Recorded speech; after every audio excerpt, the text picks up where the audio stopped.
అమ్మగారికి మరణాత, ప్రియ సంఘం అంతటికి మరణాత. ఈ దినము వినపడుతుందండి? వినపడుతుందా?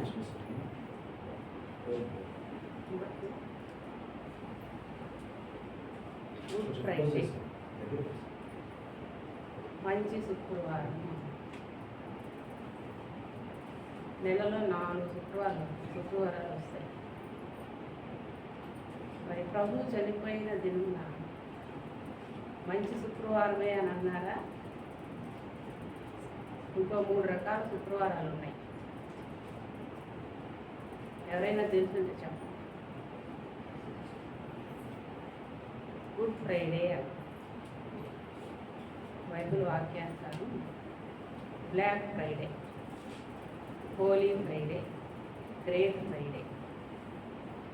ప్రభు మన కోసం శిలువ మరణంలో తన రక్తసిక్తమైన శరీరాన్ని మన కోసం అందిస్తున్నారు. కాబట్టి హోలీ ఫ్రైడే, గ్రేట్ ఫ్రైడే, విచారంలో ఉన్నారు కాబట్టి బ్లాక్ ఫ్రైడే అని ఆనాటి కాలంలో సూచించారు.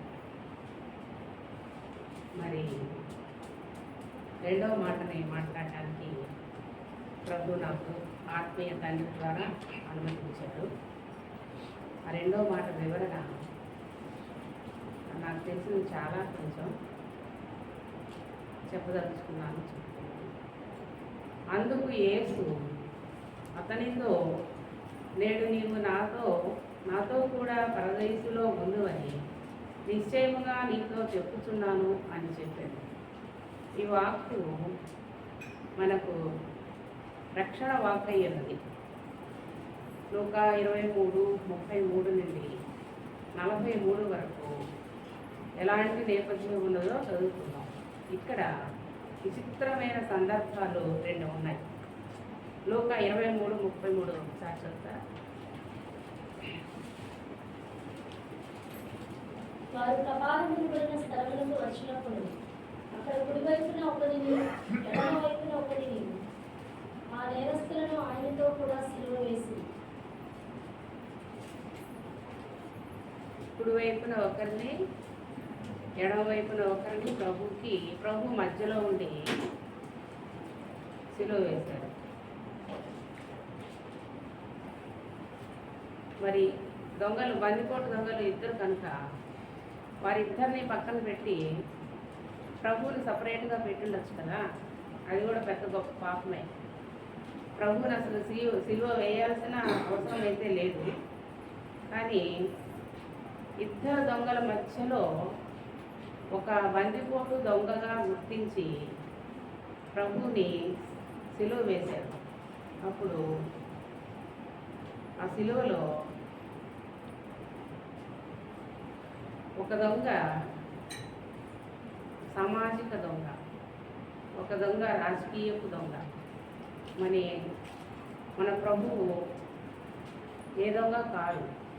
కానీ అప్పటి ప్రజలు, ఇప్పుడు మనం కూడా ప్రభువుని ఎంతో ఆయాసకరంగా మనం చేసే క్రియలను బట్టి, మనం చేసే పనులను బట్టి ఆయన ఎంతో దుఃఖపడుచు ఆయనే మనం ఆయన సిలువ వేసేస్తున్నాం. కాబట్టి ఆ యొక్క మార్గాలలో మనము ఎన్నో రకాలుగా ప్రభువుని హింసిస్తున్నాం. కాబట్టి వాటి నుంచి మనకు విడుదల కలగాలని పరిశుద్ధాత్మని వేడుకొనమని మీ అందరికీ నేను ఒక్కసారి చిన్న మనవిగా చెప్తున్నాను. అటు తర్వాత మార్కు సువార్త 15:27 ఒకసారి చదవండి. మరియు కుడివైపున ఒకరిని, ఎడమ వైపున ఒకరిని, ఇద్దరు బందిపోటు దొంగలను ఆయనతో కూడా సిలువ వేసి, కింద ఫుట్నోట్ 1 అని ఒకటి వేసింది, అది కూడా చదవనమ్మా. అప్పుడు ఆయన అక్రమకారులలో ఒకడుగా ఎంచబడినని చెప్పు లేఖనము నెరవేరినది అని కూర్చబడి ఉన్నది. అంటే లేఖనాలు ఏవైతే చెప్పుతున్నాయో లేఖనముల ప్రకారము నెరవేర్చబడవలసి ఉన్నది. కాబట్టి ప్రభువుని సిలువ వేస్తేనే, ప్రభువు సిలువ వేయబడితేనే మన పాపములు రక్షించబడతాయి అని లేఖనం చెప్పుతున్నది కాబట్టి ఇక్కడ లేఖనము నెరవేర్చబడింది. మార్కు సువార్త 27-28 అధ్యాయాల్లో.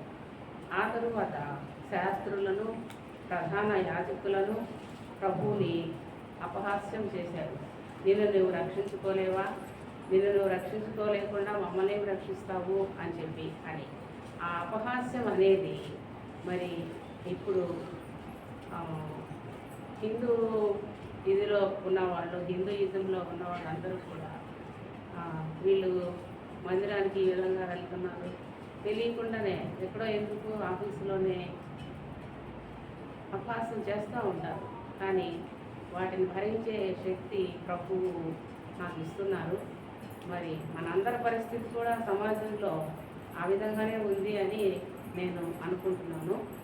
మరి సమాజంలో అపహాస్యులు ఎంతోమంది ఉన్నప్పటికీ మనమందరము ఒక కుటుంబీకులం కాబట్టి మన ఆత్మీయ తండ్రి గారు చెప్పిన విధముగా మనమందరము ఒకే కులంలో ఉండాలి.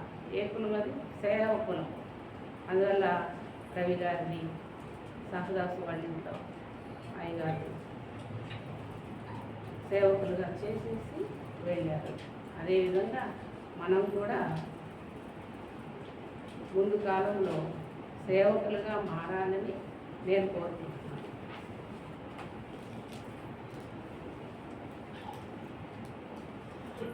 లూకా 23:41 మనకైతే ఇది న్యాయమే, మనం చేసిన వాటికి తగిన ఫలము పొందుతున్నాము, కానీ ఈయన ఏ తప్పిదము చేయలేదని చెప్పి ఆయన చూచి యేసు, నువ్వు నీ రాజ్యములోనికి వచ్చినప్పుడు నన్ను జ్ఞాపకము చేసుకొనమని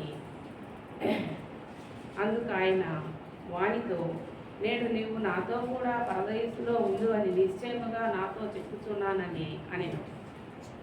నాతో కూడా పరదేశంలో ఉండు అని నిశ్చయముగా చెప్పుచున్నాను అని ఎడమవైపు ఉన్న దొంగకి ప్రభువు ఈ విధంగా చెప్పి ఉన్నారు. అంటే అప్పట్లో ఆ ఎడమవైపున ఉన్న దొంగకి ఒక రకమైన పశ్చాత్తాపము కలిగినది కాబట్టి పరదేశంలో నాకు కూడా నీ రాజ్యంలో స్థానాన్ని ఏర్పాటు చేయి ప్రభువా అని పడ్డారు. కాబట్టి ఇక్కడ ఈ సిలువలో ప్రభువు సిలువ వేయబడినప్పుడు ఆ సిలువ పైన ఇన్రి అని మరి ఆ ఇన్రి 4 పదాలని ముద్రించారు. దానికి అర్థం ఏమిటంటే సువార్తను ప్రకటించడం అన్నమాట. సువార్తను ఇన్రి అంటే యూదులకు రాజు అని చెప్పని అప్పటి కాలంలోనే సువార్తను ప్రకటించడానికి కోసము పొంతి పిలాతు పైన రాయించారు. అది కరెక్టే కదా. యూదులకు రాజు సువార్తను ఎలాగైతే ప్రకటించడానికి మన కోసం ఎలాగైతే ఆయన మరి తను తాను వ్యక్తులుగా చేసుకొని మరి ఆయన శరీరమును అర్పించి ఉన్నారో ఆ విధంగా మనం కూడా మరి ఎన్ని విధములైన శ్రమలు వచ్చినప్పటికీ ఆ శ్రమల నుంచి ప్రభు మనల్ని తప్పిస్తారు కనుక ఆయన పక్షముగా నిలబడాలని నేను ఒక చిన్న మనవి మీకు తెలియజేస్తున్నాను. అటు తర్వాత మరి ఇక్కడ 2 దొంగలు ప్రభు వారిని 3 స్థితిగతుల్లో చూస్తున్నారు. ఒకటి, పాపుల కోసం మన ప్రభువు 1 days for sin, పాపుల కొరకు చనిపోతున్నారు. ఒక దొంగ 1 days for sin, పాపములో చనిపోతున్నారు. ఒక దొంగ పాపములో నుండి బయటపడడానికి చనిపోతున్నారు. పాపులను రక్షించుట కొరకు చనిపోతున్నారు. ఎవరు? ప్రభువు. పాపములో చనిపోతున్నారు అంటే అసలు మారని వారు పాపములో చనిపోతున్నారు. మరి పరదేశంలో నీ రాజ్యంలో నాకును స్థానాన్ని ఏర్పాటు చేయి ప్రభువా అని ఒక దొంగ పాపము నుండి బయటపడడానికి మరి ఆయన చనిపోతున్నారు. ఈ వర్తమానాన్ని బట్టి ప్రభువు దగ్గరికి రావాలని పరిశుద్ధాత్మ తండ్రి మనలను ఆయన యొక్క ఆజ్ఞల ప్రకారము నడుచుకునవలెనని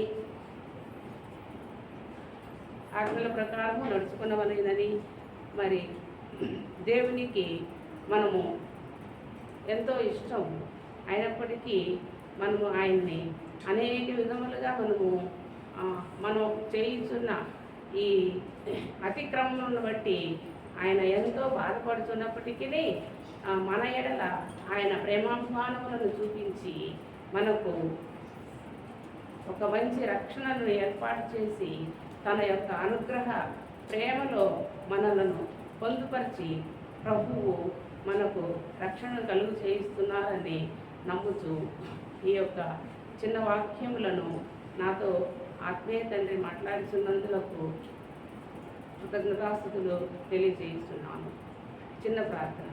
మహాపరిషత్తుడా, మహోన్నతుడా, మీ యొక్క ఘనమైన నామమునకు వందనములు, స్తుతులు, స్తోత్రము. ఈ దినము మా నాయన అయ్యా, ఈ మంచి శుక్రవారం నాడు ప్రభువా, నీ బిడ్డలమైన మేము మీ యొక్క పరిగ్రహ ప్రేమలో ప్రభువా దాగి ఉంది ప్రభువా, మిమ్మల్నే ప్రతినిత్యము అయ్యా సేవించి మిమ్మల్నే ప్రతినిత్యము మీ అడుగు జాడల్లో నడవగలని కోరుకొనుటూ విజ్ఞాపన చేయించున్నాను తండ్రి. అయ్యగారికి మరణాత, అమ్మగారికి మరణాత, సంఘమంతటికి మరణాత. వాక్యమును చదువుకుందాము. లూకా గారు రాసిన సువార్త 23వ అధ్యాయము 42-43 వచనములు చదువుకుందాము. ఆయనను చూచి యేసు, నీవు నీ రాజ్యములోనికి వచ్చినప్పుడు నన్ను జ్ఞాపకము చేసుకొనుమనెను. అందుకు ఆయన వానితో, నేడు నీవు నాతో కూడా పరదేశులో ఉందువని నిశ్చయముగా నీతో చెప్పుచున్నానెను. ప్రార్థన చేసుకున్నాము. పెళ్లి కుమారుడు అయిన తండ్రి, నీకు వందనములు, స్తుతులు, స్తోత్రములనైనా అల్పులమైన మమ్ములను మరి యొక్క మారునైనా నీ సన్నిధికి తోడుకొని వచ్చిన ప్రాణప్రియుడ, నీకు వందనములు తండ్రి. నీ సజీవయాగ సర్వాగ్నిలోనైనా అయ్యా నీ చేతి నీడులో కప్పి ఉంచిన స్థితిలో నుండి, నీ ప్రక్కగాయములో మూసి ఉంచిన స్థితిలో నుండి, నీ ఎముకలలో మండుచూ ఉన్న సజీవయాగ సర్వాగ్ని యొక్క మూలుగులో మమ్మలను దాచిపెట్టి నైనా భద్రము చేసి నేటి దినమున సజీవుల గుంపులో ఉంచిన ప్రాణప్రియుడ, నీకు వందనములు, స్తుతులు, స్తోత్రములనైనా. అయ్యా నీ కుడివైపున ఉన్న ఆ దొంగ నీ అంతరంగంలోనికి తొంగి చూచి అయ్యా నైనా నీ గుండె చప్పుడు వింటూ నైనా ఎలాగున నూతన యెరూషలేములో స్థానమును సంపాదించుకొనినట్లుగా మేమును నీ అంతరంగంలోనికి తొంగి చూచుచూ నీ గుండె చప్పుడు వింటూ నైనా అయ్యా పెళ్లి కుమార్తెగా మారి కలగలిగిన పెళ్లి కుమార్తె యొక్క అంతస్తులోనికి చేరగలిగినటువంటి మహాభాగ్యమును, మహిమగల భాగ్యమును, ధన్యతను, మాన్యతను, యోగ్యతను మాకందరికీ అనుగ్రహించి మహిమ పొందును గాక.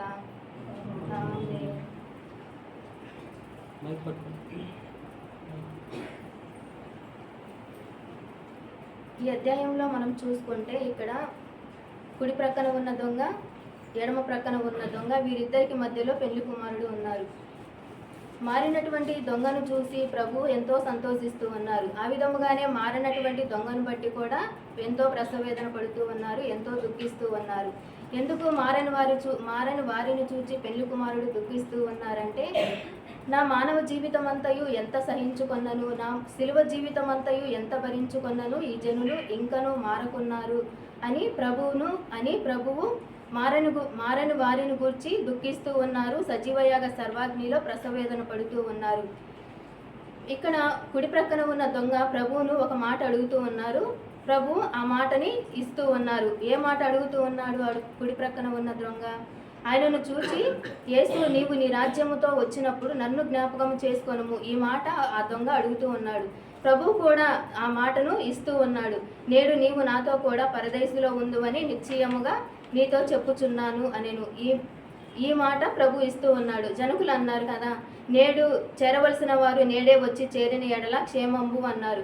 ఆ విధముగానే పెళ్లి కుమారుడు ఆ మాట కుడి పక్కన ఉన్న దొంగ అడిగినప్పుడు వెంటనే పెళ్లి కుమారుడు కూడా నేడే, ఈ దినమే, ఈ క్షణమే, ఆ క్షణములోనే ఆ దొంగని పెళ్లి కుమారుడు తన అంతరంగంలోనికి ఆహ్వానించుకున్నారు. ఈ కుడి పక్కన ఉన్న దొంగ ఇంతవరకు ఎడమ ప్రక్కన ఉన్న దొంగతో కలిసి ప్రభువును దూషిస్తూ ఉన్నాడు కదా, అంతలోనే ఒక్క క్షణంలోనే మారిపోయాడు. ఎందుకు ఒక్క క్షణంలోనే మారిపోయాడు? అంతవరకు దూషించిన ఆ దొంగ ఒక్క క్షణంలోనే మారిపోయారు. జనకులు ఏమన్నారు? రాకడ రెప్పపాటులో ఒక్క క్షణంలోనే వస్తుంది అన్నారు కదా. ఆ రెప్పపాటులోనే కుడి ప్రక్కన ఉన్న దొంగ మారిపోయాడు. ఆ సమయమును సద్వినియోగపరుచుకున్నాడు. ఆ రెప్పపాటులోనే మారిపోయి ఆ నూతన యెరూషలేములోనికి ప్రభువుతో కూడా వెళ్ళారు. జనకులు అన్నారు కదా, ప్రభుతో వెళ్ళారు. జనకులు అన్నారు కదా, ఈ మధ్య శిలువ ధ్యానాల్లో మన తండ్రి గారు మనకు తెలియజేసినట్లుగా పెళ్లి కుమారుని యొక్క ముఖమును అలాగ చూస్తూ ఉంటే పెళ్లి కుమారుని మీద ప్రేమ అమాంతముగా పెరిగిపోతుంది అన్నారు కదా. కాబట్టి పెళ్లి కుమారుని మీద ప్రేమ ఒక్క క్షణంలోనే పుట్టింది, ఆ ప్రేమ అమాంతముగా పెరిగిపోయింది. ఆ జనకులు అన్నారు కదా, ఆయనను చూచినా అంతయు సరియగును అన్నారు. ఆ కుడి పక్కన ఉన్న దొంగ పెళ్లి కుమారునితో కలిసి 3 గంటలు ఉన్నారు కదా, ఆయననే చూస్తూ ఉన్నారు కదా. కాబట్టి ఆయన అంతరంగమే మారిపోయింది, ఆయన మీద ప్రేమ ఒక్క క్షణంలో పుట్టింది. జనకులు అన్నట్లుగా పెళ్లి కుమారుని మీద ప్రేమ రవ్వంత తగ్గినను పెళ్లి కుమార్తె వరుసలో గుంపులో చేరలేరు, స్థిరపడలేరు అన్నారు.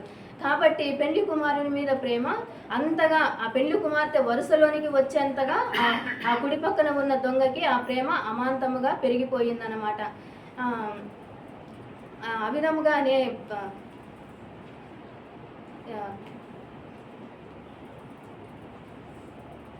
విధముగానే పెళ్లి కుమారుడు పరలోకములో తన దైవత్వమును అంతటిని సంపూర్ణం చేసుకున్నారు, భూలోకములో తన మానవత్వం అంతటిని పరిపూర్ణం చేసుకున్నారు కనుకనే సిలువలో పెళ్లి కుమార్తెను సంపాదించుకున్నారు. అనాదిలోనే ఆ దొంగ అనే పెళ్లి కుమార్తెను, ఆ కుడి పక్కన ఉన్న దొంగ అనే పెళ్లి కుమార్తెను అనాదిలోనే సంపాదించుకున్నారు. మన నిమిత్తము పెళ్లి కుమారుడు ఆ మారని దొంగ నిమిత్తమే కాదు, మన నిమిత్తము కూడా పెళ్లి కుమారుడు ఎంతో దుఃఖపడుతూ ఉన్నారు. ఆయన ఎముకలలో సజీవయాగ సర్వాగ్ని ఎడతెగక కాల్చుచున్నది, మండుచున్నది అది అని సెలవిచ్చినట్లుగా ఎందుకు ఆయన ఎముకలలో అంత సజీవయాగ సర్వాగ్ని మండుచూ ఉన్నది అంటే, కీర్తనల గ్రంథము 109వ అధ్యాయము 18వ వచనంలో మనం చూసుకుంటే, మన శాపము మనం వేసుకునే పైబట్ట వలె శాపమును మనము ధరించుకున్నామంట. శాపమును నీటి వలె మన లోకడుపులోనికి వెళ్తుందంట. తైలము వలె ఆ శాపమును మన తైలము వలె మనము అంటుకొనుచు ఉన్నామంట ఆ శాపమును. అందుకు కాబట్టి ఆయన ఎముకలలో అంతగా ఆ సజీవయాగ సర్వాగ్ని ఆ ఎముకలలో మండుతూ ఉన్నది. వీటిని బట్టి ఆ శాపమును పైబట్ట వలె మనం ధరించుకుంటూ ఉన్నాము. కాబట్టి పరలోకపు తండ్రి యొక్క ఉగ్రతాగ్ని మన మీదకి రావాల్సినది, కానీ మన మీదకి రానియకుండా ఆయన ఎముకలలోనే, ఎందుకు తైలము వలె మన ఎముకలలోనికి వెళ్ళినది కాబట్టి ఆయన ఎముకలలోనికే ఈ సజీవయాగ సర్వాగ్ని వెళ్ళి ఆయన ఎముకలను ఎడతెగక కాల్చుచూ ఉన్నది. మనకేమో ఆ వేడి మాత్రమే తగిలిస్తున్నారు, కానీ ఆయన ఎముకలలో అగ్నిని భరించుకుంటూ ఉన్నారు.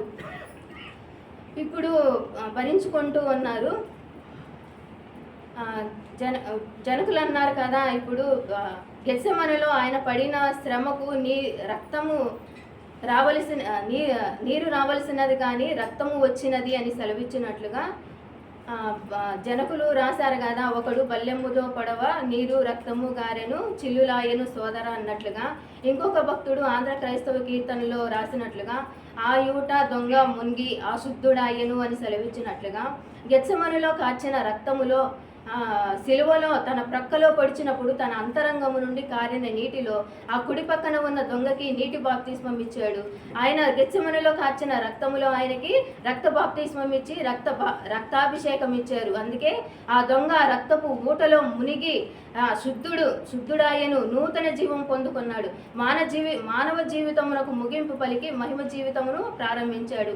ఆ పరలోక జీవితము ఆయనలో అప్పటి నుండి ఆరంభమయ్యింది. ఆ పరలోకపు జీవితము అప్పటి నుండి ఆయనలో ఆరంభమయ్యింది. ఆ నూతనమైన జీవము, ఆ నూతనమైన స్థితి ఏమిటంటే, పెళ్లి కుమారుని యొక్క ఆ సజీవయాగ సర్వాగ్ని మూలుగులో ఎముకలలో ఆ కుడి పక్కన ఉన్న దొంగని అలా భద్రం చేసుకొని మేఘం ఎక్కించుకున్నాడు. అదేవిధంగా చూస్తే మనము ఈ మధ్య ఆత్మీయ తండ్రి గారు మనకు ఒక మాట చెప్పారు కదా, నీవే అని నమ్మిక మన జనకులు ఆ పాట రాసినట్లుగా పెళ్లి కుమారుణ్ణి ప్రతి విషయంలో మనము నీవే అని నమ్మిక అనకపోతే మనము విధవరాన్లమే అన్నారు. అంటే ఆ కుడి ప్రక్కన ఉన్న దొంగ నీవే అని నమ్మిక అని ప్రభు వైపే చూస్తున్నాడు, ప్రభుకే చోటు ఇచ్చాడు, ప్రభు వైపే జాలి చేసుకుంటూ ఉన్నాడు. నీవే అని నమ్మిక అని ఆ దొంగ ప్రభువుని అంటూ ఉన్నాడు. అధికారుల మీద ఆశ్రయపడలేదు, అధికారులను ఆశ్రయించలేదు. కాబట్టి ఆయన పెళ్లి కుమార్తెగా మారాడు. విధవగా నూతన యెరూషలేము పరలోకంలోనికి వెళ్ళలేదు, కానీ బోడి పెళ్లి కుమార్తెగా వెళ్ళలేదు, పెళ్లి కుమార్తెగానే, కలగలిగిన పెళ్లి కుమార్తెగానే నూతన యెరూషలేములోనికి వెళ్ళారనమాట. ఇప్పుడు బుద్ధిగల కన్యకలను మనం తీసుకుంటే, బుద్ధిగల కన్యకలు, బుద్ధి లేని కన్యకలను నూనె అయిపోయినప్పుడు మనుషుల మీదనే ఆధారపడ్డాడు, మనుషుల మీదే ఆధారపడ్డారు, మనుషులనే అడుగుటకు నేర్చుకున్నారు. కానీ బుద్ధిగల కన్యకలు మాత్రము మనుషులను అడుగుటను మార్చుకున్నారు, ప్రభువునే అడుగుటకు మార్పు చెందారు. ఇలాగున ఈ కుడి పక్కన ఉన్న దొంగ మనుషుల మీద కానీ అధికారుల మీద కానీ అడగటము మార్చుకున్నాడు, ప్రభువును అడగటము మాత్రమే నేర్చుకున్నాడు, మార్పు చెందాడు అనమాట.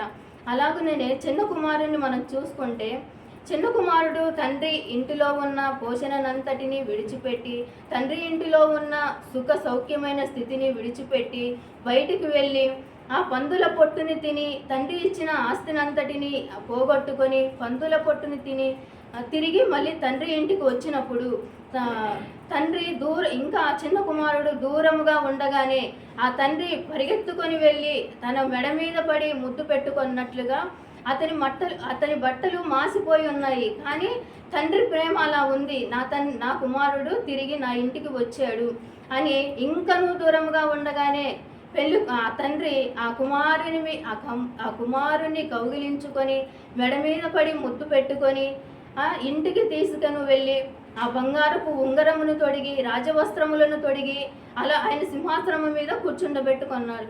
అలాగనే ఈ కుడి పక్కన ఉన్న దొంగను మరలా అతని జీవితం అంతటిని విడిచిపెట్టి ప్రభు వైపు ఎలాగున తిరిగి మార్పు చెందారో, ఈ కుడి పక్కన ఉన్న దొంగను ఆయన శిలువలో ప్రతిష్ఠించుకొని ఆయన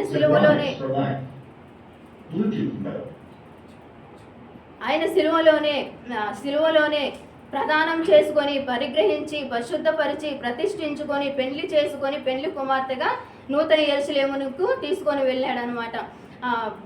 బాలుడైన సమూయేలు సజీవయాగ సర్వాగ్ని దీపము ఆరిపోకమునిపే మందసము యొద్దకు వెళ్ళి ఎలాగున పరుండి ఉన్నాడో, ఈ సిలువలో ఈ దొంగ కూడా ఆ సజీవయాగ సర్వాగ్ని దీపము ఆరిపోతుందని తెలిసి ఆరిపోకమునిపే ఆయన అంతరంగము యొద్దకు వెళ్ళి ఆ మాటను తీసుకుంటూ ఉన్నాడు. యేసు నీ రాజ్యముతో నీవు వచ్చినప్పుడు నన్ను జ్ఞాపకం చేసుకొనుము అని ఆ మాటను అడుగుతూ ఉన్నాడు. ప్రభు ఇచ్చిన మాటను కూడా తీసుకోగలిగినాడు.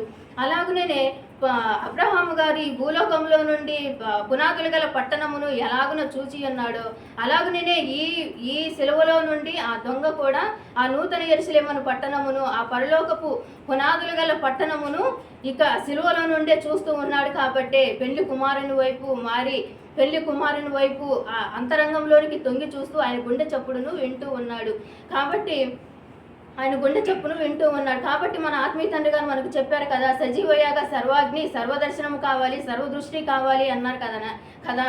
కాబట్టి మనకు ఇక్కడ నుండే ఈ మానవ స్థితిలో నుండే ఆ మహిమను చూడగలిగినటువంటి, ఆ నూతన యెరూషలేము పట్టణమును చూడగలిగినటువంటి భాగ్యమును ఇక్కడి నుండే మనం అలవాటు చేసుకోవాలి. ఆ సజీవయాగ దృష్టి కావాలి, సజీవయాగ సర్వదర్శనము మనకు కావాలి.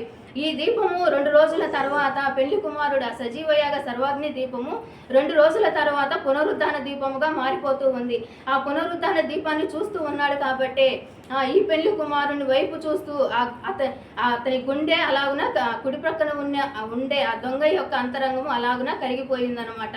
పెళ్లి కుమారుడు ఆ నూతన యెరూషలేములోనే స్థలము స్థానము కాకుండా పునరుద్ధాన దేహంలో కూడా ఆ కుడి పక్కన ఉన్న దొంగకి స్థలము స్థానమును అనుగ్రహించారనమాట.